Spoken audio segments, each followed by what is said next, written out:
Hi అండి, అందరికీ life long learners YouTube ఛానల్కి స్వాగతం. మీరు చూస్తున్నట్టు మన ఛానల్కి 735 సబ్స్క్రైబర్స్ విత్ 179 వీడియోస్ మన దాంట్లో ఉన్నాయి. మనం లేట్ చేయకుండా ఈరోజు pre market report analysis for 28th March 2024 గురించి తెలుసుకుందాం. మనం ఫస్ట్ డేటా చూసుకున్నట్లయితే ఫస్ట్ పాయింట్ FIDA డేటా చూద్దాము.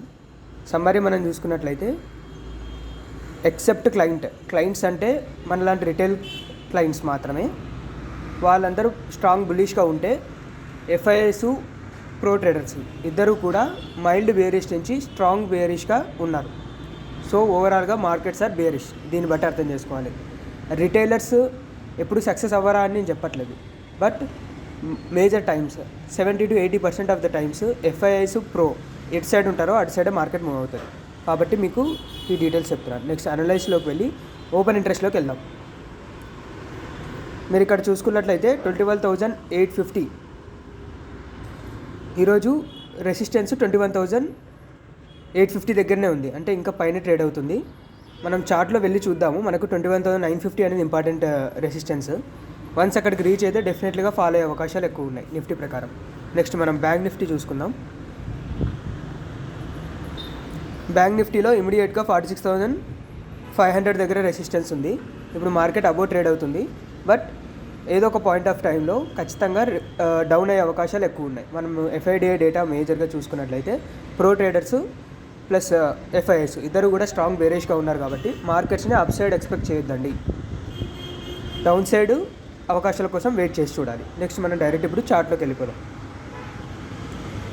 ఇది ఫస్ట్ మనం బ్యాంక్ నిఫ్టీ చార్ట్ చూద్దాము. మీరు ఇక్కడ స్క్రీన్లో చూస్తున్న విధంగా నిన్నటి హై ప్రాబబుల్ రెసిస్టెన్స్ అవ్వచ్చు. అరౌండ్ 550 లెవెల్ రెసిస్టెన్స్ అయ్యి అక్కడి నుంచి మార్కెట్స్ పడే అవకాశాలు మెండుగా ఉన్నాయి. డౌన్ సైడ్ నిన్నటి లో అయిన 46,250 అనేది బ్రేక్ అవుతే మనం ఫ్రెష్గా 45,971, 45,836 మీకు స్క్రీన్లో ఇక్కడ డ్రా చేస్తున్నాయి కదా, ఆ లైన్స్ వరకు కూడా మార్కెట్లు పడే అవకాశాలు ఉన్నాయి. ఇది బ్యాంక్ నిఫ్టీ గురించి.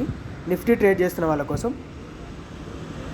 నిఫ్టీ నిన్న చెప్పినట్టు విధంగా నిన్న 950 లెవెల్ దగ్గర మనకు హాల్ట్ అయ్యి బ్రేక్ డౌన్ అయ్యింది. కాబట్టి 950 అబోవ్ వెళ్ళినంత వరకు మనం బుల్లిష్గా ట్రీట్ చేయకూడదు. మనకు డౌన్ సైడ్ ప్రాబబుల్ టార్గెట్ వచ్చేసి 21,700 తీసుకోవచ్చు ఈరోజు రేపటికి కలుపుకొని. So that's it for the day. మనం ఓన్లీ ట్రేడింగ్ పాయింట్ ఆఫ్ వ్యూలో చెప్పాము.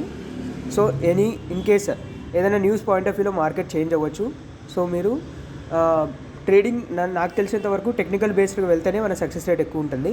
ఈవెన్ అప్పుడప్పుడు మన న్యూస్ ఇంపాక్ట్ ఉండడం వల్ల ఆపోజిట్లు కూడా రియాక్ట్ అవ్వచ్చు. అన్ని దానికి మనం రెడీ అయి ఉండాలి. Thanks for watching that.